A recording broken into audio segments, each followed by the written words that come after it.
Good morning. Now, we all have seen documentaries. We have seen documentaries about the universe, for instance, or about one of the National Geographic documentaries about wildlife, right? But every documentary has a message in it.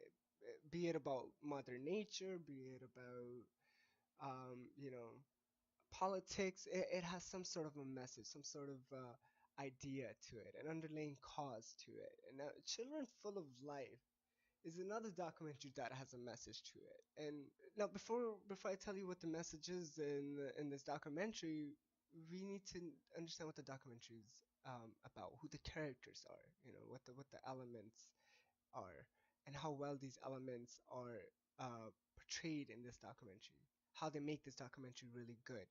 Children Full of Life is a documentary about a grade four teacher in Japan and about his students.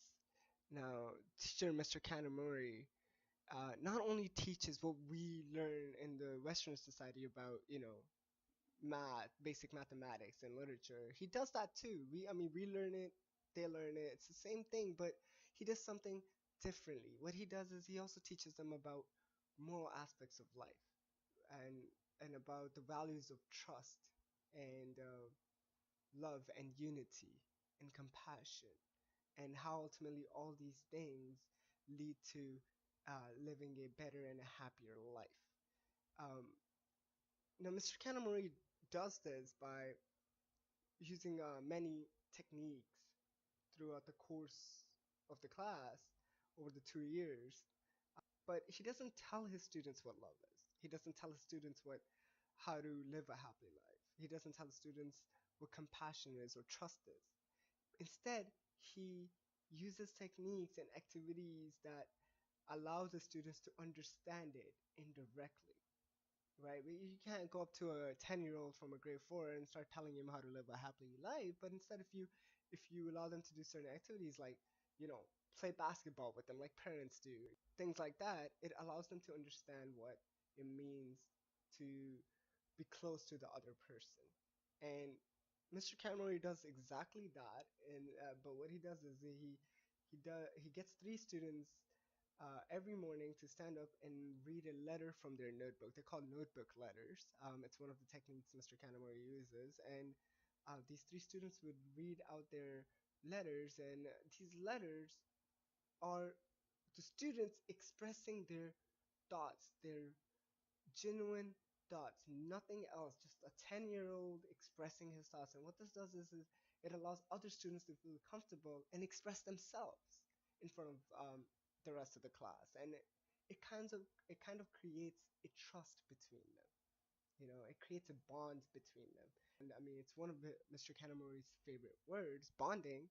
And he does us just that. And he allows the students to bond using different activities throughout the course, and like such as rafting. He got his students to work as a team to build rafters to go rafting, and then it what it did was like it was team development skills that the students worked very well together, and they were ultimately able to stand up for each other, be loyal to each other, and if one was sad, the other one would care for them, and ultimately bringing happiness to the person who was sad and to themselves.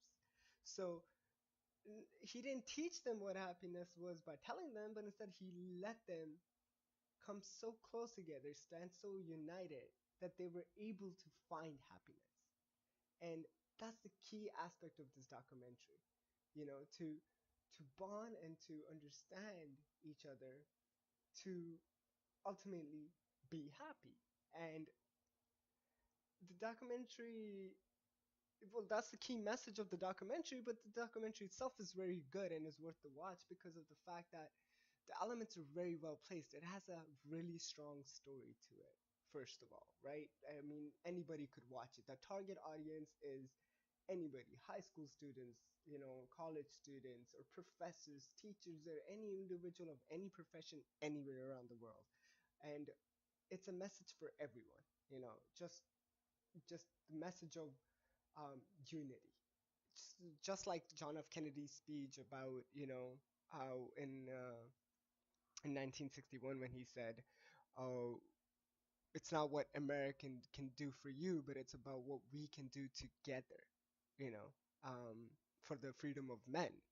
It's like it's that's what Mr. Kanamori is doing. He's bringing all of his students together and let them be so loyal to one another and have such a strong bond that they ultimately lead to a more satisfactory result and to a more happier life.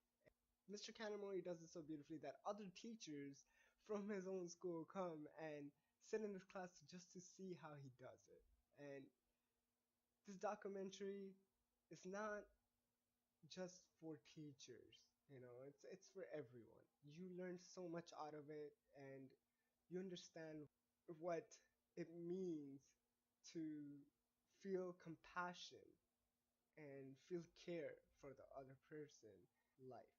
Um, and a lot of people who watch documentaries, might say that it's missing certain elements, and indeed it is, but it's not about what elements are missing. It's what about what elements are present and how well those elements come together to make this documentary beautiful and to make it the way it is, and how well these elements uh, come together to portray the message that is viewers to understand. And